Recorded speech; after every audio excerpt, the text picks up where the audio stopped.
Sivakumar sir நல்ல பேசுங்க. Feedback, நல்ல ஃபீட்பேக் சிவா செல்வா, நல்ல ஃபீட்பேக், நல்லா கொடுத்தீங்க, என்கரேஜிங்கா இருக்கு. Thank you sir. சிவகுமார் சார் பேசுறீங்களா? வாழ்த்துக்கள் சார், வாழ்த்துக்கள் சார். ரொம்ப அருமையா ஒரு பிரசன்ட் பண்ணீங்க. ரொம்ப சந்தோஷம். நான் குடியாத்து பக்கத்துல லத்தேரி, ரொம்ப சந்தோஷம். காட்பாடி வர்றப்ப லத்தேரி பார்க்க முடியாம வர முடியாது. கேவி அடுத்தது கேவி விஐபி ஊர் அது, துரைமுருகன் சாருடைய ஊர் அது. அது பக்கத்துல லத்தேரி இருக்குன்னா ரொம்ப பசுமையான இடம் சார். நம்ம ஏரியா அந்த காட்பாடி ஃபுல்லாவே அந்த பாலார் பெல்ட்னால ரொம்ப பச்சை பசையில இருக்கும். நல்ல இடத்துல நீங்க பண்ண அமைச்சிருக்கீங்க, ரொம்ப மகிழ்ச்சியா இருக்கு. நல்லா சொன்னீங்க சார், நல்லா சொன்னீங்க. தேனி பண்ணை வச்சு வளர்க்கலாம், மனசு இருந்தா நல்ல. டு பி ஃபிராங்க், நான் 2002 ரிட்டையர் ஆனேன். 2004 ஒரு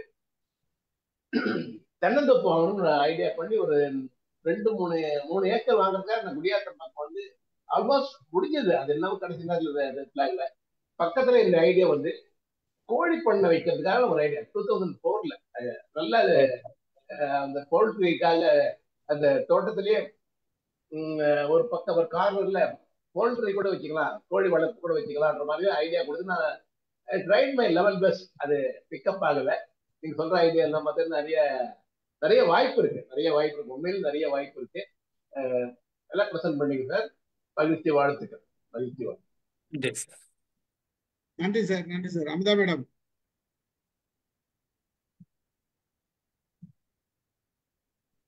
சார் எல்லாருக்கும் வணக்கம் சார். ரொம்ப அருமையா இருந்ததுங்க சார். நீங்க சொல்றத கேட்கும் போது போயிட்டு வரணும் அப்படிங்கிற ஒரு நினைவும் வந்தது. நாங்கெல்லாம் ஒரு 40 ஆண்டுகளுக்கு முன்னால கிராமத்துல இருந்து அப்படியே சென்னையில வந்து செட்டில் ஆயிட்டோம். இப்ப கிராமத்துல வயல் தோட்டம் ஒண்ணும் கிடையாது, எல்லாத்தையும் விட்டுட்டு வந்தாச்சு. இப்ப மனசு நினைக்குது அந்த வயல் பக்கம் போகலாம், அந்த தோட்டத்து பக்கம் போகலாம் அப்படின்னு எல்லாம் மனசு நினைக்கும் போது, இன்னைக்கு நீங்க சொன்னதை கேட்ட உடனே உங்க ஊருக்கு வரணும், வந்து அதையெல்லாம் நல்லா பார்க்கணும், மீண்டும் அந்த பழைய நினைவுகளுக்கு போயிட்டு வந்தோம்னா மனசு கூட பசுமையாகும் அப்படிங்கிற ஒரு எண்ணம் எனக்கு வந்து தோணுச்சு. உடனே நான் போட்டோ எடுத்து வச்சுக்கிட்டேன் அந்த இதெல்லாம் என்னோட போன்ல. ரொம்ப பயனுள்ளதா இருக்கும் அப்படின்னுட்டு. ஆனா உண்மையிலேயே விவசாயிகளை வந்து எவ்வளவுக்கு எவ்வளவு முன்னேறாங்களோ அந்த அளவுக்கு தான் சார் நாட்டோட வளர்ச்சியும் நல்லா இருக்கும் அப்படிங்கிறத ஒவ்வொருத்தரும் நினைச்சு பார்க்கணும். ஆனா அன்னைக்கு இருந்த பசுமை வந்து இன்னைக்கு இல்ல. நீங்க சொல்றது உண்மைதான். ஏன்னா நாங்கெல்லாம் தஞ்சை மாவட்டத்தை சார்ந்தவங்க. காவேரியில தண்ணி இல்லாம போய், அந்த மணல் எல்லாம் இல்லாம போய், விவசாயம் எல்லாம் இப்ப கொஞ்சம் கொஞ்சமா பொய்த்து போய் வயலெல்லாம் காஞ்சுதான் கிடக்குது. மோட்டார் வச்சு இறக்கிறவங்களால மட்டும்தான் பண்ண முடியுது. ஆனா நீங்க சொன்னதை பார்க்கும்போது ரொம்ப அருமையா, ரொம்ப சிறப்பா இருந்ததுங்க சார். ரொம்ப மகிழ்ச்சியா இருந்தது. இதை எல்லாரும் கேட்கணும், எல்லாரும் பயன்பெறணும் அப்படின்னு நான் நினைக்கிறேன். ஆனா இப்படி ஒரு சுற்றுலா இருக்குங்கிறது எனக்கு தெரியாதுங்க சார். இவ்வளவு நாளும் எனக்கு இன்னைக்குதான் நான் வந்து அதை வந்து கேள்விப்படுறேன். மற்ற மற்ற சுற்றுலா எல்லாம் சொல்றாங்க, கோயில்களுக்கு போறதுக்கு சுற்றுலா, மற்ற மலைத்தலங்களுக்கு போறதுக்கான சுற்றுலா எல்லாம் நம்ம கேள்விப்பட்டிருக்கோம். ஆனா இந்த மாதிரி விவசாயத்துக்கான சுற்றுலாங்கிறது நான் கேள்விப்பட்டதில்லை. இன்னைக்கு அதை வந்து நான் கேட்கும்போது ரொம்ப மனசுக்கு மகிழ்ச்சியா இருந்தது. ஆனா நிச்சயமா அங்க வரணும் அப்படிங்கிற ஒரு எண்ணமும் மனசுக்குள்ளார உருவாச்சுங்க சார். ரொம்ப சந்தோஷமா இருக்கு, ரொம்ப மகிழ்ச்சியா இருக்கு.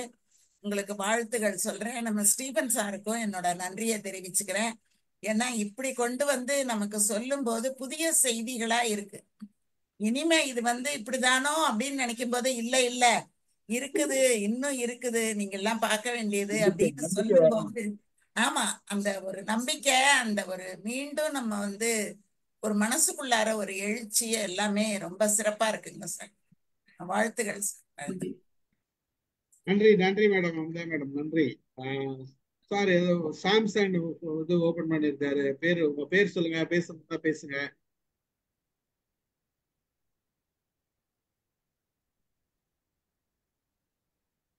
பேசுங்க சார். சாம்சங் மைக் ஆன் பண்ணிட்டுங்க. சாம்சங் உங்க பேர் தெரியல எனக்கு.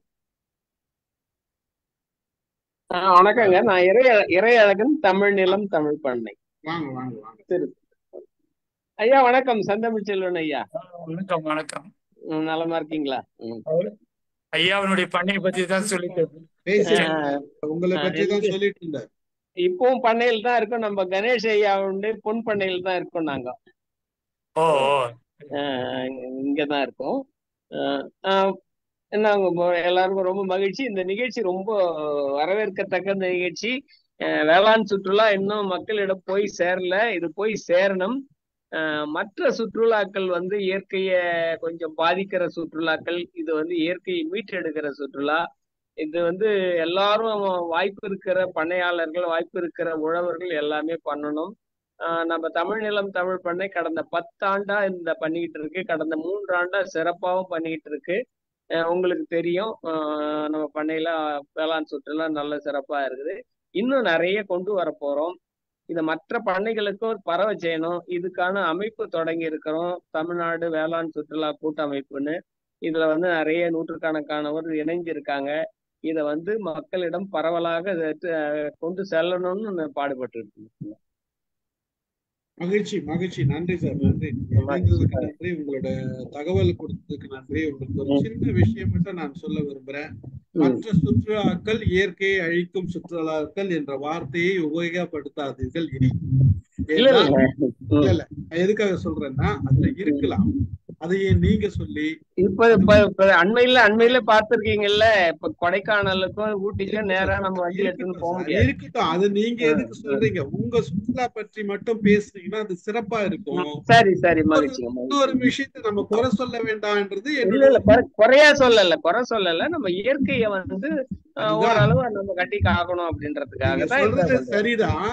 நீங்க சொல்றது சரிதான். ஆனா வந்து மக்கள் அந்த பார்வையில பார்க்க மாட்டாங்க. உங்களோட ஆலோசனை தான் சொல்றேன் தவிர, ஏன்னா நம்ம சிறப்பை நம்ம சொல்லுவோம், அதுல எந்த விதமான இதுவும் கிடையாது. நம்ம சிறப்பை எவ்வளவு வேணா எடுத்து சொல்லலாம். மற்ற இது வந்து அவங்க புரிஞ்சுக்கிட்டோம், அவங்க அந்த இதுக்கு இடம் கொடுங்கன்னு நான் சொல்ல வரேன். நீங்க சொல்றதுனால உங்களோட இது வந்து நீங்க உயர்த்துறீங்க அப்படின்ற மாதிரி காமிச்சிடும். அடுத்தது குறை சொல்ற மாதிரி காமிக்க கூடாதுன்ற ஒரு குறை சொல்லல. இந்த இயற்கையை வந்து கொஞ்சம் இயற்கையை பாதுகாக்கிறதுக்காக சொன்னது, வேற ஒண்ணும் இல்லை. அது சரிதான். ஆனா அது வந்து நம்ம தனியா சொல்லும் போது அதை மட்டும் பேசும்போது அது சொல்லலாம்.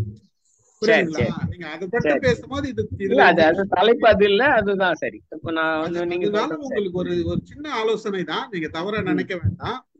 இல்ல இல்ல இல்ல. மகிழ்ச்சி மகிழ்ச்சி மகிழ்ச்சி. மாலதி, வணக்கம் சார். ரொம்ப அருமையா இருந்ததுங்க சார். நாங்க இந்த மாட்டு வண்டியில எல்லாம் போனோம்னு சொன்னீங்க பத்தியா, அதெல்லாம் வந்து இப்ப எல்லா இடத்துலயும் நகர்ப்புறங்கள்லயும் நாங்க பார்த்திருக்கிறோம் ஒரு காலத்துல மாட்டு வண்டியை. ஆனா இப்பெல்லாம் மாட்டு வண்டியை பார்க்கவே முடியல. ஆக்சுவலி சுத்தமா பார்க்க முடியல. ஆனா மாடுகள் அங்கங்க இருக்குது, ஆனா மாட்டு வண்டியை பார்க்க முடியல. அதை நீங்க இத பேசுனதை விட உங்களோட இந்த பேச்சுல வந்து இந்த கிராமப்புறத்துலயும் வந்து சுற்றுச்சூழல் வந்து கொஞ்சம் கொஞ்சமா அழிந்து வருது அப்படின்ற ஒரு ஆதங்கம் வந்து நிறைய இடத்துல வெளிப்பட்டதை நான் பார்த்தேங்கய்யா. ரொம்ப அருமையா இருந்தது. இதே மாதிரிதான் இப்ப நிறைய பிள்ளைங்க ஐடில கூட போய் வேலை செய்யறாங்க. செஞ்சுட்டு ஒரு 10 வருஷம் கழிச்சு வந்து நம்ம வந்து ஒரு இயற்கை விவசாயம் பண்ணணும் அப்படின்னு சொல்லிட்டு இப்ப நிறைய பிள்ளைகள் வராங்க. வெளிநாட்டுக்கு போயிட்டும் அங்கே இருந்துட்டு வந்துட்டு இங்க நிறைய இயற்கை விவசாயம் பண்றாங்க. நம்மளோட ஃபுட்டு வந்து கொஞ்சம் நிறைய கெமிக்கல் ஆகுது, அதனாலயே நம்ம இயற்கை விவசாயம் பண்ணணும் அப்படின்ட்டு நிறைய பிள்ளைங்க இன்னைக்கு இந்த ஜென்ரேஷன்ல இருக்கிற பிள்ளைங்க வந்து நிறைய பேர் வந்து முயற்சி எடுக்கிறாங்க ஐயா. அதுக்கெல்லாம் வந்து நீங்களாம் வந்து ஒரு தூண்டுகோலா இருக்கிறீங்க அப்படின்றது வந்து எனக்கு பார்க்கும்போது ரொம்ப சந்தோஷமா இருக்குதுங்க. நாங்க வந்து திருச்சியில வந்து ஒரு நவீன் கார்டன் அப்படின்னு சொல்லிட்டு ஒரு இடத்துல போயிருக்கோம். அந்த இடத்துல அந்த தம்பி வந்து ஒரு மியாவாக்கி அந்த காடையே உருவாக்கி வச்சிருக்கிறாரு. நாங்க போய் பார்த்துட்டு வந்தோம். அது இதுல முசிறியில போய் பார்த்துட்டு வந்தோம். ஒரு பெரிய காடையே உருவாக்கி வச்சிருக்கிறாரு. ஒரு தனி நபர் தான் அவரோட இடத்துல. நான் போய் பார்த்துட்டு வந்தோம். ரொம்ப அருமையா இருந்து சிறப்பா இருக்குது அந்த இடம். ஒரு பச்சை பசையெல்லாம் இருக்குது, நிறைய நல்லா பண்ணிட்டு இருக்கிறாரு. இது வந்து ஒரு எக்ஸாம்பிளா நான் சொல்லணும் அப்படின்னு சொல்லிட்டு சொன்னேன் சார். ரொம்ப அருமையா இருக்குது சார். நீங்க சொன்ன அந்த இடத்துக்கு எங்களுக்கும் வந்து பார்க்கணுன்ற ஒரு ஆவலை தூண்டி இருக்கீங்க சார். நன்றிங்க சார். நன்றி நன்றி. அடுத்தது யார் பேசுறது? கல்யாணி மேடம் பேசுறீங்களா? கோபால் ரத்னம் சார். வணக்கம். வணக்கம் வணக்கம். வணக்கம் சார். சிறப்பான நிகழ்ச்சி. செந்தமிழ் செல்வன் சார். நான் ஏற்கனவே உங்களுடைய நிகழ்ச்சியில கலந்துட்டு இருக்கேன். நல்ல ஞாபகம் இருக்கு, லாஸ்ட் இயர். இயற்கை. ஆமா சார், ஆமா ஆமா. ஸோ வேளாண் சுற்றுலா இன்று வந்து வளர்ந்து வரும் ஒரு நல்ல கான்செப்ட் இது. So compare with health tourism பார்க்கும்போது ஹெல்த் டூரிசம் எங்கேயோ போயிடுச்சு. பட் வேளாண் சுற்றுலான்றது அந்த அளவுக்கு இன்னும் ஒரு பிக்கப் ஆயிட்டு இருக்கிற ஒரு கான்செப்ட் தான். ஸோ இப்போ இருக்கிற தலைமுறை பிள்ளைகள் வந்து நெல் எந்த மரத்துல காய்க்குது அப்படின்ற லெவல்ல தான் இருக்காங்க. ஸோ அவங்களுக்கு வந்து இது போன்ற நிகழ்வுகள், இது போன்ற ஒரு டூரிசம் டெவலப் பண்ணி சொல்லும்போது நிச்சயமா வந்து அடுத்த தலைமுறைக்கு இதை கொண்டு செல்லலாம். ஸோ அரசு வந்து மேலும் மேலும் என்கரேஜ் பண்ணணும்ன்றது தான் எல்லாருடைய விருப்பமும். ஸோ இதுல பெரிய விஷயம் என்னன்னா, கார்ப்பரேட் வந்து இதுல வந்து திரும்பி அவங்களுடைய ஆளுமையை செலுத்தி அவங்க எடுத்துக்க கூடாது. விவசாயிகள் மட்டுமே இதை கவர்ன் பண்ணணும்ன்றது என்னுடைய கருத்து. ஸோ நிகழ்கால சந்ததியினர் வந்து இதை பயன்படுத்தணுன்றது என்னுடைய கருத்து. இயற்கை வேளாண்மை மேலும் வளர்ச்சி பெற வேண்டும். நஞ்சில்லா உணவு முறைன்றது ரொம்ப ரொம்ப முக்கியமா இந்த காலத்துல கருதப்படுகிறது. ஆரோக்கியமான சமுதாயம் அமைய இது போன்ற வேளாண் சுற்றுலா மிகவும் துணையாக இருக்கும். Mind your mind team possible இருந்தால் நிச்சயமா உங்க தோட்டத்தை வந்து ஒரு ஒரு ஒரு சுற்றுலா கான்செப்ட்ல வந்து பார்த்துட்டு வர விருப்பம் அதுல எனக்கும் ஒரு நல்ல விருப்பமா தெரிவித்துக் கொள்கிறேன். நன்றி செல்வன் சார். நன்றி. Thank you Stephen sir. தேங்க்யூ. மகிழ்ச்சி சார், ரொம்ப நன்றி. மகிழ்ச்சி. அடுத்தது யார் பேசுறது? கல்யாணி மேடம் பேசுறீங்களா? கல்யாணி மேடம், சிவகணி சிவகணி பேசுறீங்களா? வாங்க சார். அனைவருக்கும் வணக்கம். ஐயா, இன்னைக்கு உரை ரொம்ப சிறப்பாக இருந்தது. இன்றைய காலத்தில் வந்து இயற்கை விவசாயம் வந்து அழிஞ்சு போயிட்டு இருக்கு. அதை வந்து நம்ம எப்படி முன்னிலைப்படுத்தி கொண்டு போகலாம் அப்படிங்கிறத உங்க உரையில அழகா சொல்லியிருந்தீங்க.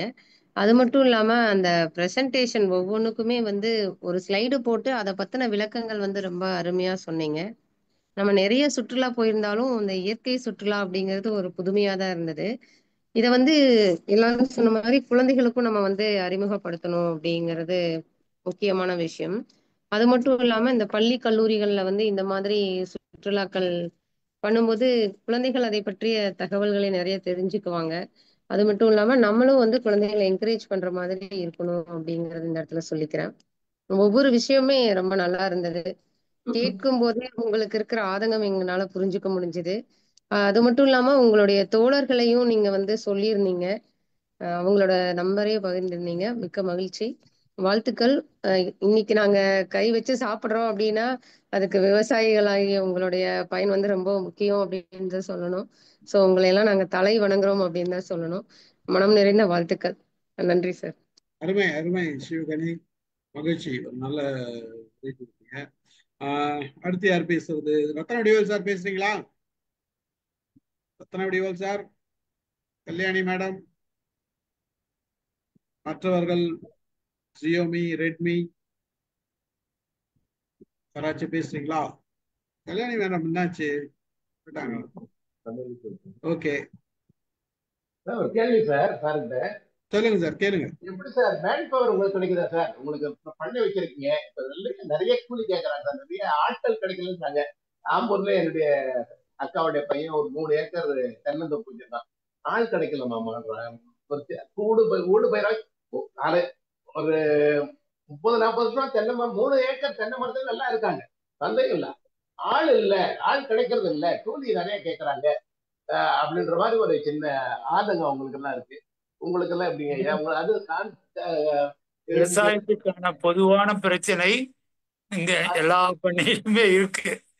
அதையெல்லாம் தாண்டிதான் இது கொண்டு போக வேண்டியிருக்கு. குறிப்பா இந்த படிச்ச இளைஞர்கள் கொஞ்சம் விவசாயத்து பக்கம் கொஞ்சம் வர வைக்கிற விஷயம். ஏன்னா அவங்களுக்கு வந்து நீங்க களத்துல இறங்கி செய்யணும் செய்ய மாட்டாங்க. ஆனா இந்த மாதிரி சுற்றுலா அது மாதிரி செய்யும் போது கொஞ்சம் வரத்துக்கு வந்து கொஞ்சம் வாய்ப்பு அதிகம். கொஞ்சம் வரப்பிலேயே இருந்து செய்யலாம்.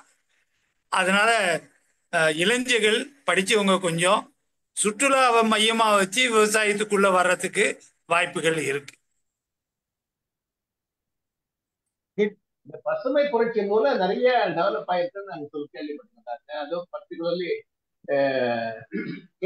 சுகர் கேன், கரும்பு தோட்டம் எல்லாம் அங்க பசுமை புரட்சி மூலம் நிறைய விளைச்சல் கண்டோம், நிறைய லாபம் கிடைச்சது எங்களுக்கு அப்படின்ற மாதிரி எல்லாம் எங்க ஊர்ல சொல்லுவாங்க. நிறைய ஹெல்ப் பண்ணியிருக்காங்க.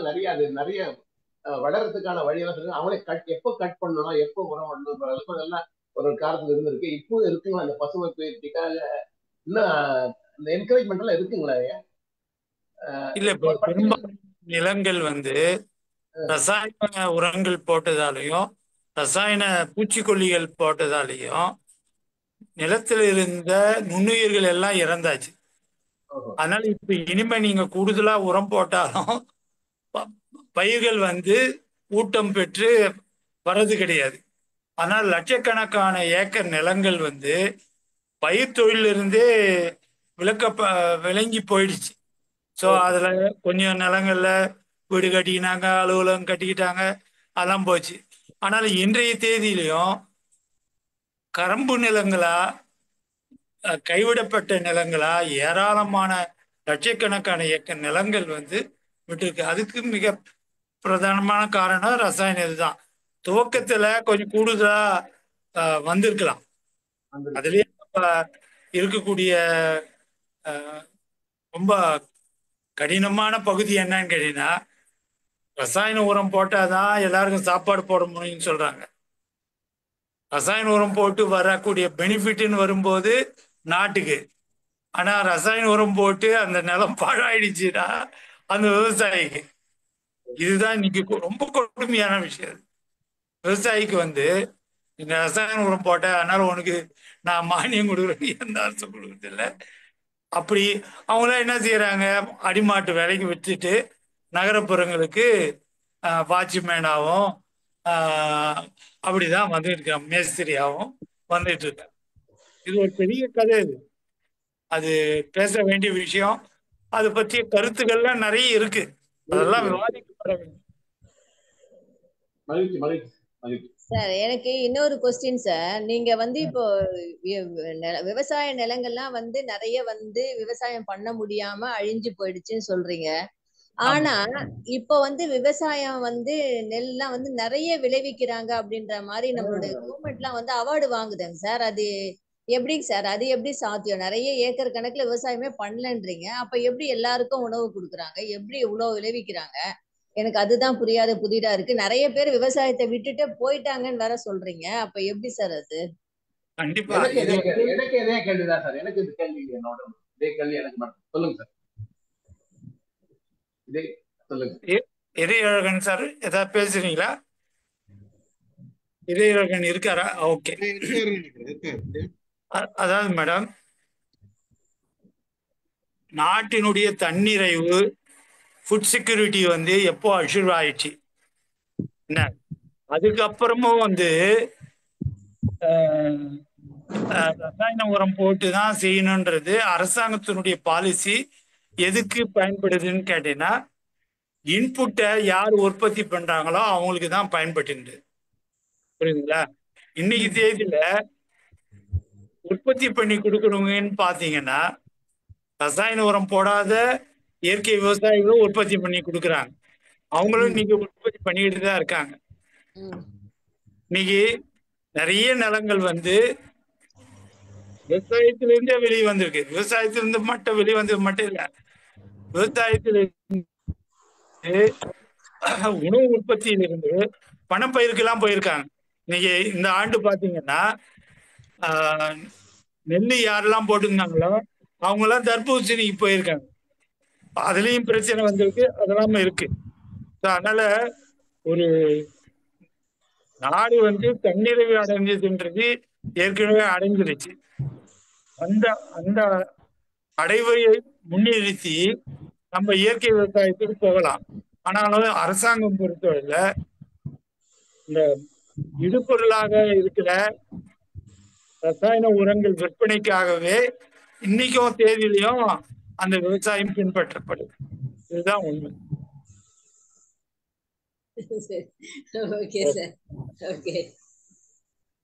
நன்றி நன்றி சார். நன்றி நன்றி நன்றி. தகவலுக்கு நன்றி சார். ஆனா ரீசெண்டா நாங்க தஞ்சை மாவட்டம் கும்பகோணம் சைட்ல போயிருந்தோம். அங்கெல்லாம் நிறைய விவசாய நிலங்கள் பார்த்தோம், நிறைய அறுவடைகள் பார்த்தோம். அதெல்லாம் வந்து பார்க்க வந்து கண்ணுக்கு குளிர்ச்சியா தான் இருந்தது. நிறைய அந்த மீன் சுருட்டி போறீங்கன்னா 10 வருஷத்துக்கு முன்னால நீங்க பார்த்த நிலங்கள் எவ்வளவு நிலங்கள் இன்னைக்கு தேதியில தரிசா கிடக்குது, போய் பாருங்க. அதுவும் பாக்குறோம் சார். தரிசா இருக்கிறதையும் பாக்குறோம், விவசாயம் பண்ணிருக்கிற நிலைகளையும் நம்ம பாக்குறோம். அதுதான் சொல்ல வரேன். ஆனா உங்களோட ஆதங்கம்லாம் புரியுது சார், ஆதங்கம் புரியுது சார். எங்களுக்கும் இருக்குது நிறைய ஆதங்கம். அடுத்த ஜெனரேஷன் வந்து நம்ம சாப்பிட்டதை விட அவங்க எல்லாமே வந்து நல்ல ஒரு ஃபுட்டு சாப்பிடலையே அப்படின்ற ஒரு ஆதங்கம் எங்களுக்கு எல்லாம் இருக்குதுதான், நமக்கு எல்லாருக்குமே இருக்குது. ஆனா என்ன பண்றது, எல்லாருக்கும் ஃபுட்டு கொடுக்கணும் அப்படின்னும் போது அவங்க மெடிசன் போட்டுதான் பண்ண வேண்டி இருக்கு. இறையழகன் சார் பேசுங்க, ஏதாச்சும் பேசு. சொன்னீங்க, அதாவது அம்மா சொன்னாங்க நமக்கு எல்லாம் தாராளமா கிடைக்குத உணவு அப்படின்னு சொல்லிட்டு. தமிழ்நாட்டினுடைய அரிசி தேவையில 100 விழுக்காடு வந்து தமிழ்நாட்டுல உற்பத்தி ஆகல, அது தெரியுங்களா? 65 விழுக்காடு தான் உற்பத்தி ஆகுது, 35 விழுக்காடு வெளியில இருந்து தான் வருது. நம்ம இந்த நியாய விலை கடைன்னு சொல்றோம்ல, அங்க போடுற அரிசிலாம் நம்ம தமிழ்நாட்டுல விளைஞ்ச அரிசி கிடையாது. ஹரியானால, சத்தீஸ்கர்ல, பஞ்சாப்ல விளைஞ்ச அரிசிகள். இது மாதிரி உணவுப் பொருள்ல தமிழ்நாடு தன்னிறைவு அடைஞ்ச ஒரே உணவுப் பொருள் வாழை மட்டும்தான், வாழைப்பழம் மட்டும்தான். மிச்சம் எல்லாமே காய்கறி கூட நமக்கு கர்நாடகா, சென்னைக்கான காய்கறி வந்து கர்நாடகாவில இருந்து ஆந்திராவில இருந்து வந்துகிட்டு இருக்கு. சில காய்கறிகள் இங்க இருந்து கேரளாவுக்கு போகுது, அது வேற செய்தி. ஆனா வந்து எதுலயும் நம்ம தன்னிறைவு அடையல. ஒரு காலத்துல தன்னிறைவு இருந்து இருக்கலாம், ஏன்னா வந்து அப்போ வந்து வாகன போக்குவரத்து எல்லாம் இல்லாத போது நமக்கு அண்மையில விளைஞ்ச உணவுகளை நம்ம சாப்பிட்டோம். இப்ப வந்து சாலை வசதி வந்துடுது, வாகன போக்குவரத்து நல்ல வசதி வந்துடுது, இப்ப வந்து வானூர்தியில நமக்கு உணவு வருது. ஆனா வந்து இது எத்தனை காலம் நீடிக்கும்ன்றது, ஏன்னா வந்து இப்போ வந்து ஒரு 10-15 ஆண்டா சுமாரா நல்ல மழை பெஞ்சிட்டு இருக்கு. அதுதான் காரணம் உணவு பஞ்சம் ஏற்படாததுக்கு. தொடர்ந்து 4 ஆண்டு வறட்சி வந்ததுன்னா நம்ம கதி அதோ கதி ஆகும். அது வந்து யாருமே புரிஞ்சிக்க மாட்டேங்கிறாங்க. புரியுதுங்க சார். நிறைய விவசாய நிலங்கள்லாம் பிளாட்ஸா ஆயிட்டு இருக்குது, அதுவும் நம்ம பார்த்துட்டு தான் இருக்கோம் சார். எல்லாமே புரியுதுதான். ஆனா உங்களோட ஆதங்கம்லாம் புரியுது சார். தகவலுக்கு நன்றி சார். நன்றி, மகிழ்ச்சி. ஒரு தகவல், அதாவது நம்ம கவர்மெண்ட் ஆஃப் இந்தியால வந்து 299 லட்சம் டன் ஆஃப் அரிசி வந்து ஸ்டாக் இருக்கு. இன்றைய நிலையில வந்து கவர்மெண்ட் ஆஃப் இந்தியா கிட்ட வந்து 299 லட்ச டன் வந்து ஸ்டாக் இருக்கு, அரிசி இருக்கு. அந்த அரிசிகள்ல இருந்துதான் இன்றைக்கு எல்லா இது நம்ம ரேஷன்ல கொடுக்கறதுலாம் அதுல நிறைய வீணா போகுதுன்றது ஒரு தகவலும் இருக்குது. ஏன்னா பாழடைஞ்சு போன அந்த மக்கி போன அரிசிலாம் தூக்கி கொட்டுற லெவலுக்கு இருக்குது, மிதமிஞ்சி வச்சிருக்காங்க. அது வந்து இந்த ரேஷன்ல ஃப்ரீயா கொடுக்குற அரிசிலாம் அதுல அதெல்லாம் வருது. இந்த தகவலை இதை பயன்படுத்தணும், மக்களுக்கு மக்கள் பயன்படுத்தணும்னு தமிழ்நாடு கவர்மெண்ட் பலமுறை சொல்லியும் அதை அந்த அரசாங்கம் நம்ம மத்திய அரசாங்கம் கண்டுக்கலன்றது தான் நிதர்சனம். இது ஒரு சின்ன தகவலுக்காக இது சொன்னேன் நானு. மகிழ்ச்சி. அடுத்து யார் கல்யாணிமன் பேசுறீங்களா, இருக்கீங்களா? சார் வணக்கம் சார். வணக்கம் சார். வணக்கம் சார். ரொம்ப நல்லா இருந்தது சார், நீங்க சொன்ன விதம் அழகா இருந்தது. அதுக்கப்புறம் நீங்க சொன்ன மாதிரி நார்மல் டூரிசத்துக்கும் இந்த வேளாண்மை இதுக்கு போறதும் வந்து எப்படிங்கிறத ரொம்ப தான் சொன்னீங்க. இப்ப எல்லாரும் இன்ட்ரெஸ்டிங்கா வேற வர்றாங்கன்னு சொல்றீங்க, அதுவே ஒரு பெரிய தகவல். இந்த மாதிரி ஸ்கூல்ல எல்லாம் கூட்டிட்டு போனாங்கன்னா இன்னும் கொஞ்சம் நல்லா இருக்கும், பசங்களுக்கும் விஷயங்கள்லாம் தெரிய வரும். அது அப்புறம் இன்னொன்னு நீங்க சொன்ன மாதிரி அது அங்கேயே போய் நீங்க வந்து குடில்லாம் அமைச்சு கொடுத்து அங்க ஒரு நாள் தங்குற மாதிரி இருந்தா அது கூட பண்றேன் அப்படின்னு சொல்லியிருந்தீங்க, அது ஒரு நல்ல விஷயம் சார். அது செல்வா சார் சொன்னாரான்னு நான் கவனிக்கல. நானு அங்க யூஎஸ்ல எல்லாம் வந்து இந்த மாதிரி என்னது வெஜிடபிள் பிக்கிங் அப்படின்னு சொல்லிட்டே போவாங்க. சொல்லிட்டாருங்களா? சரி சார், நான் கொஞ்சம் பையன் பேசினான்னு வெளில போயிருந்தேன் நானு.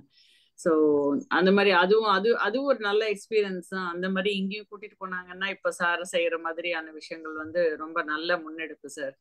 தேங்க்யூ. மாலதி கேட்டது ரொம்ப வேலிட் கொஸ்டின், நீங்க எல்லாருக்குள்ள இருந்தது, அதுக்கு நீங்க அழகா தெளிவா சொல்லிட்டீங்க பதில். Thank you sir. மகிழ்ச்சி, நன்றி. ரத்னவேலு சார் வாங்க. இலங்கையில இருக்கா இதெல்லாம்? ஆமா ஆமா, இலங்கையில இப்ப இந்த வேளாண் துறைக்கு கொஞ்சம் கூடுதலான மதிப்பு இருக்குது. இப்ப அதுக்கான வேலைகளை என்னடா இப்ப ஒரு புதிய அரசாங்கம் வந்து அவங்க எல்லாம் அடிமட்டத்தில இருந்து வந்தாக்கள் ஆனபடினால அவங்கள இப்ப நீங்க சொன்ன பல விஷயங்கள் சில விஷயங்கள் இங்கே அதை அமல்படுத்துறாங்க. நல்ல நல்ல வேலைகளை செய்யறாங்க. இப்ப ஆரம்பத்துல உங்களது தகவல்கள் எல்லாம் உண்மையில நல்ல அருமையா இருந்து கேட்பதற்கு ஒரு ஆர்வமும் எனக்கு உண்மையில பர்சனலா இந்த பயிற்சிகள்ல அதுகள்ல இந்த வேளாண் துறையில நல்ல ஆர்வம் இருக்குது. ஆனா நான் துரதிருஷ்டவசமாக நாங்கள் அதுக்குள்ள போகாமல் வேறு வழியில வந்து இங்கால ஒதுங்கிட்டோம். ரெண்டாலும் நான் வீட்டுல சில சில இதுகளை செய்து கொண்டுதான் இருக்கிறேன். இந்த எனக்கு அது நல்ல விருப்பம். அதை பார்க்க காலையில் எழும்பி பார்க்கறது என்று அது ஒரு உயிரை ஒரு பிள்ளைகளை வளர்க்கறது மாதிரி அப்படியான ஒரு ஃபீலிங். அது அப்படியான ஒரு செயற்பாடுகளை நீங்கள் முன்னுக்கு செய்யற சிறப்பு. ஆனா எனக்கு அந்த அந்த நீங்கள் அந்த அந்த அது ஒரு டூர் மாதிரி அந்த அந்த அது அது அப்படி செய்யறது ஒரு நல்ல ஒரு முயற்சி. அது அப்படி இங்கே அந்த முயற்சி இல்லை. ஆனால் நான் அதை சில பேருக்கு அதை நான் சொல்லி அதை இங்க செய்யறதுக்கான வழிகளை பார்க்கணும். மற்றபடி அருமையான தகவல்கள் எல்லாம் வெறும் ஆர்வம் இன்ட்ரெஸ்டிங்கா இருந்துச்சு இது கேட்பதற்கு. அநேகமானவைகளை நாங்கள் பயன்படுத்த முடியாட்டாலும் கேட்பதற்கு நல்ல ஆர்வமா இருந்து இன்ட்ரெஸ்டிங்கா இருந்து ரொம்ப தேங்க்ஸ் சார். உங்களுடைய மற்றது நீங்கள் மெனக்கட்டு இதுல வந்து எங்களுக்கு பேசினதுக்கு அவர் ஸ்டீஃபன் சார் சொன்னது போல நீங்க விருப்பமாக கேட்டு இதை செய்யணும் என்று இத வந்து எங்களுக்கு இந்த பயனுள்ள தகவல்கள் எங்களுக்கு மற்றது கல்யாணி மேடம் சொன்னது போல இந்த வேளாண் துறையில இருந்து ஆட்கள் விலகி கொண்டு போறதுதான் இப்ப கூடுதலான ட்ரெண்டா இருக்குது. என்னடா அதுல கஷ்டங்கள் சிக்கல்கள் பிரச்சனைகள் எல்லாம் இருக்குது. ஆனால் நீங்கள் சொல்றபடி பார்த்தால் அதுல ஆர்வமாக இளைஞர்கள் எல்லாம் இருந்து பங்கு பெற்றதுன்றதை அறிய அது ஒரு மகிழ்ச்சிகரமான செய்தியா இருக்குது. ரொம்ப தேங்க்ஸ் சார் உங்களுடைய தகவல்களுக்கு எல்லாம். ரொம்ப நன்றி, ரொம்ப நன்றி. மகிழ்ச்சி சார், நன்றி. வேற யாராச்சும் பேசிருக்கீங்களா? இணைந்திருக்கிறார்கள் மற்றவர்கள். இணைந்திருந்த சார் எதனா பேசணுமா? யாராவது வேற யாராவது பேசாட்டி சிவகணி சொல்லுங்க சார். நான் ஒரு கவிதை எழுதியிருக்கேன், வாசிக்கட்டுமா சார்? வாசித்துருங்க. இயற்கை சுற்றுலா. இயற்கையை காத்திடவே இன்பமாய் சென்றிடுவோம், செயற்கையை தவிர்த்திடவே செம்மையாய் செய்திடுவோம், பயனாய் பல தகவல் பகிர்ந்தே மகிழ்ந்திடவே நயன்மையாய் நற்செயல் நானிலத்தில் நிறைவேறும், உயர்வாய் உபரியை உணர்வோடே செப்பனிட்டே முயல்வோம் நாமும் முதல் தொழிலாய் விவசாயம், அயல் நாடு சென்றாலும் அழகாய் இயற்கையை பயனுறும் வழிகளில் பலமாய் காத்திடுவோம், எத்தனை எத்தனை சுற்றுலா இருந்தாலும் முத்தான சுற்றுலாவாய் முதன்மையாய் செல்லவே இத்தனை இத்தனை இனிமையாய் விஷயங்களா பத்திரமாய் பாதுகாக்க பலரும் முயன்றிடுவோம், இத்தரணி நாம் வாழ இயன்றவரை உன்னுள்ளே புத்துணர்வாய் இயற்கையினை புதுமையாய் செய்வோமே, நம் பெரும் சுற்றுலாவும் வாழ்விலே சுகமாய் இருந்திடமே பற்றுடனே சென்றிடவே பல்கலையை கற்றிடுவாய், உற்று நோக்கி பார்த்திடவே உயர்வான சுற்றுலாவை கற்போமே பாடமதை இயற்கையிடம் எந்நாளும், காத்திடவே இயற்கையை கரம் கொண்டே தொடங்கிவிட்டே புது உறவாய் புது பொலிவாய் சுற்றுலாவும் இருந்திடுமே, விவசாயி வாழ்ந்தாலே விளைபொருளும் வந்திடுமே இவர்களை எந்நாளும் இதயத்தில் போற்றுவோமே. Sir, thank you sir. எல்லாரும் சிவகணிக்கு ஒரு கை தட்டலாம். சார் சொன்னது அருமை அருமை சிவகணி. உடனே ஒரு கவிதை எழுதி அழகா படிச்சீங்க. ரொம்ப மதிப்புக்குரிய கவிதையா இருந்து மகிழ்ச்சி. நன்றி சார். கவிதையை பற்றி ஒரு சில வார்த்தைகள் செந்தில் சார். செந்தமிழ் செல்வன் சார். செந்தமிழ் செல்வன் சார், கவிதை பற்றி எதனா சொல்றீங்களா? இல்ல சிறப்பா இருந்தது. இப்படி உடனடியா ஒரு கவிதை, இன்ஸ்டன்ட் கவிதை, ரொம்ப மகிழ்ச்சி. அந்த அளவுக்கு உங்களை ஈர்த்து இருக்குதுன்றது ரொம்ப மகிழ்ச்சி. வாங்க வாங்க. ஒரு அரிசி எங்க இருந்து வருதுன்னு இந்த காலத்து பிள்ளைகிட்ட கேட்டா அது லாரியில வருது, இந்த கடையில வருது அப்படித்தான் தெரிஞ்ச ஒழிய அந்த நிலத்தை பத்தியே தெரியாது அப்படிங்கறதுதான் ஒரு தடவை ஜோக்கு மாதிரி போட்டிருந்தாங்க. இருந்தாலும் வேதனையான ஜோக்கு அது. இன்னொன்னு என்னன்னா, எனக்கும் ஒண்ணுமே தெரியாது. அதாவது நிலமோ அது இதுவோ இது பூராமே பேப்பர்லயும், அதாவது புத்தகங்கள்லயும் உழுதுண்டு வாழ்வாரே வாழ்வாரெல்லாம் படிச்சது. ஏன்னா எங்க ஊரு ஒரு பொட்டல்காடு ஊரு. ஒண்ணு இதெல்லாம் கிடையாது. கண்மாய்கள் இருக்கு, அங்க தூரத்துல இருக்கு, நிலம் இருந்துச்சு, எல்லாம் இல்ல. அப்போ அந்த மாதிரி ஒரு சூழல்ல வளர்ந்ததுனால வயலை பத்தியோ இதை பத்தியோ நெல்லை பத்தியோ எதை பத்தியும் தெரியாது. தெரிஞ்சது பூரா பேப்பர்ல பார்த்து அந்த மாதிரி பார்த்ததும். ஆனால் இந்த மாதிரி பிள்ளைகளை கூட்டிட்டு போற போது மண்ணுக்கு கூட்டிட்டு போய் அதை காமிச்சு அங்கேயே ஒரு நாள் 2 நாள் தங்க வச்சு பிள்ளைகளை அதை பண்ற போது அது ரொம்ப மனசுக்கு இதமா தான் இருக்கணும். அது மாறுதலாவும் இருக்கு நிறைய. இன்றைக்கு நம்ம பிள்ளைய பூரா சுற்றுலானா இதை சுற்றுலான்னு கூட நினைக்க முடியாது. அப்படி இருக்க போது இந்த வேளாண் சுற்றுலா அப்படிங்கிற போது இதெல்லாம் நல்ல கான்செப்டா எனக்கு தெரியுது. நம்ம பிள்ளைகளை இதை எது எதுக்கோ கூட்டிட்டு போறோம், இந்த மாதிரியும் ஊர்களுக்கு கூட்டிட்டு போய் காமிக்கணும்னு நான் நினைக்கிறேன். அப்போ ஒரு மனிதமோ அதை விளைகிறது எவ்வளவு சிரமங்கள் அதெல்லாம் கூட தெரியும் அப்படிங்கிறது மாதிரி இன்றைக்கு நல்லா இருந்தது. ரொம்ப மகிழ்ச்சி. நன்றி சார். நான் ஒண்ணு படிச்சேன், முன்னாடி இருந்ததை விட கிரீன் கூடுதே அப்படிங்கிறாங்க. அது எப்படி உண்மையா? அதாவது இன்டர்நெட் இதுகள்ல எல்லாம் பார்க்கிற போது அந்த காலத்துல எல்லாம் இருந்ததை விட கூடவும் இந்த பச்சையுடைய அது பச்சையம் கூடி இருக்கு அப்படின்னு ஒரு இது படிச்சேன் நான். உலகத்திலேயே பொதுவாவோ அது இந்தியாவுல முக்கியமா அப்படின்னு படிச்சேன். அது உண்மைதான் ஐயா? இல்ல, அத உறுதி செய்யறதுக்கு எந்த கணக்கீடும் இல்ல. அத உறுதி செய்யறதுக்கு எந்த கணக்கீடும் இல்ல. இல்ல, பச்சையம் கூடியிருக்கு அப்படின்னு சொல்றீங்கல்ல, ஆமா, அதுக்கான வாய்ப்புகள் ரொம்ப குறைவுதான். ஏன்னா நிறைய காடுகள் உட்பட அழிஞ்சிட்டு வந்திருக்குல்ல. காடுகள் தானே குறிப்பா பச்சையத்தை காப்பாத்துற இடங்கள். தெரிவா இருக்கிற இடம் காடுகள் தானே. அந்த காடுகள் தான் அழிஞ்சுக்கிட்டு வருது. 30% காடுகள் இருக்கணும். ஆனா காட்டுக்கருவ மாதிரி எக்கச்சக்கமா எங்க பார்த்தாலும் இப்ப எங்க ஊரை சுத்தி அழிக்க முடியாத அளவு இந்த காட்டுக்கருவை இருக்கு. நான் சொன்னேன் பொட்டல் காடு, அந்த கண்மா பூரா காட்டுக்கருவையா இருக்கு. எல்லாம் பச்சையா தான் இருக்கு பாக்குற போது. அதுக்காக கேட்டேன். இறையழகனார் ஏதோ சொல்லணும்னு நினைக்கிறாரு. என்னன்னா இந்த காடுகளினுடைய வரையறை, டெபினிஷன் சொல்லுவாங்கல்ல. ஒரு 30 ஆண்டுக்கு முன்ன அதுக்கு டெபினிஷன் காடுன்னா ஒரு வெயில், அதாவது சூரியனுடைய கதிர் நிலத்துல 10 விழுக்காடு தான் படணும். 90 விழுக்காடு நிலம் இருக்கு, அந்த நிழல் இருக்கணும். அதுதான் காடா இருந்தது. நம்ம அரசுகள் என்ன பண்ணிச்சு தெரியுங்களா? காடெல்லாம் வளர்க்க முடியாது, நம்ம டெபினிஷனை மாத்திடுவோம் அப்படின்னு சொல்லிட்டு 10 விழுக்காடு நிழல் விழுந்தா போதும், 90 விழுக்காடு வெயில் பட்டா அது காடு அப்படின்னு சொல்லிட்டு டெபினிஷனை மாத்திட்டாங்க. அப்படித்தான் ஆக்சுவலா வெள்ளைக்காரன் விட்டுட்டு போக சொல்ல, நம்ம நாட்டை விட்டுட்டு போக சொல்ல ஏறக்குறைய 30 விழுக்காடு காடு இருந்தது. இன்னைக்கு காடுன்ற பேர்ல கட்டாந்தரை. நீங்க வந்தீங்கன்னா பார்டர் மட்டும்தான், நீங்க போய் காடுகளை போய் பாருங்க. நான் நிறைய போய் பார்ப்பேன். பார்டர் மட்டும்தான் மரங்கள் இருக்கும், உள்ள எல்லாம் கட்டாந்தரை தான் இருக்கும். வனத்துறை அந்த அளவுக்கு பிரமாதமா செயல்படுது இந்தியாவுல. அப்ப அதாவது அதுக்கும் மாத்திட்டாங்க. வனத்துறையினுடைய நிலத்தை எது கொண்டாலும் பயன்படுத்தலாம்னு சட்ட திருத்தமும் வந்தாச்சு. இந்திய அரசே பண்ணிடுச்சு, இந்த மைனிங்காக எல்லாத்துக்கும் பண்ணியாச்சு. அதனால காடுகள் இனி காப்பாற்ற அரசுகளுக்காக சொல்ல மக்களுக்கு எப்படி இருக்கும்? அதனால காடுகள் அழியிற நிலையில தான் இருக்கு. அதுதான் சொல்லுவாங்க. முடிச்சுக்கலாமா? நன்றி. முடிச்சுக்கலாம்னு நினைக்கிறேன். சொல்லுங்க, பேசணுமா? வாங்க.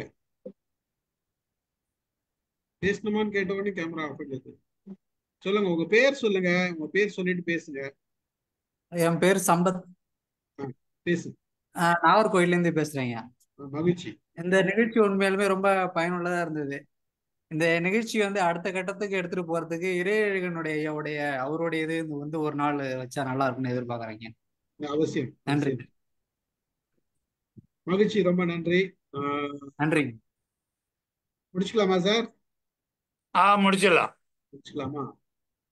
உங்களை பார்த்த உடனே எனக்கு ஒருவர் ஞாபகத்துக்கு வந்தார், நினைவுக்கு வந்தார். தென்கட்சி கோ சாமிநாதன். அவரை மாதிரி உங்க சாயல் இருக்கு. உங்களோட சாயல் இருக்கு. அது முதல்லயே சொல்லணும்னு நினைச்சேன். மகிழ்ச்சி. ஒரு நல்ல நிகழ்ச்சியை கொடுத்தீங்க. நீங்க முன்னாடியே என்கிட்ட கேட்டீங்க, நான் அதை மறந்துட்டேன், உண்மையாவே மறந்துட்டேன். அதான் உண்மை. பிறகு நீங்க சொன்ன உடனே தான் இதை உடனே பண்ணி ஆகணும் அப்படின்றதுக்காக தான் இன்னைக்கு நான் முடிவு பண்ணி திட்டமிட்டு பண்ணோம். நல்ல நிகழ்ச்சி அமைஞ்சது. அதாவது ஒரு மாறுபட்ட தகவல் நாங்க கொடுத்துட்டு இருக்க, நாங்க எடுத்துட்டு இருக்க, பேசிட்டு இருக்க தகவலை இல்லாத ஒரு மாறுபட்ட தகவல், தேவையான தகவலை கொடுத்துருக்கீங்க. ரொம்ப நன்றி உங்களுக்கு, உங்கள் நேரத்திற்கும் உங்களோட இணைந்த தோழமைகளுக்கும் நன்றி. அவர் இறையர்கள் சாருக்கும் நன்றி. மற்றவர்களுக்கும் நன்றி. இந்த இயற்கை விவசாயம் மற்றபடி இந்த இயற்கை விவசாயம் சார்ந்த நம்ம சுற்றுலான்றது வளரணும். பலருக்கு, பல குழந்தைகளுக்கு இன்றைக்கு இருக்கிற சூழ்நிலையில இதெல்லாம் பார்க்கறதுக்கு ஒரு வாய்ப்பு கிடைக்கும். அவங்க போய் நேரா பார்த்தாங்கன்னா என்ன படிக்கிறாங்களோ அதை தெரிஞ்சுக்குவாங்கன்றது தான் உதாரணம். இப்படிப்பட்ட ஒரு தகவல் நம்ம இதை எப்படியும் நம்ம யூடியூப்ல நம்ம பதிய போறோம், மற்றவர்களுக்கும் போய் சேரும் போது உங்களுடைய இந்த சுற்றுலா இனிதாகவும் இன்னும் வளர வேண்டும் என்றது எங்களுடைய மைண்ட் சார்பாக கேட்டுக்கொண்டு கலந்து கொண்ட அனைவருக்கும் நன்றி கூறி நிகழ்ச்சியை நிறைவு செய்கிறேன். மகிழ்ச்சி. உங்களுக்கும் மகிழ்ச்சி. வாய்ப்பு கொடுத்ததுக்காக நன்றி சார். நன்றி சார்.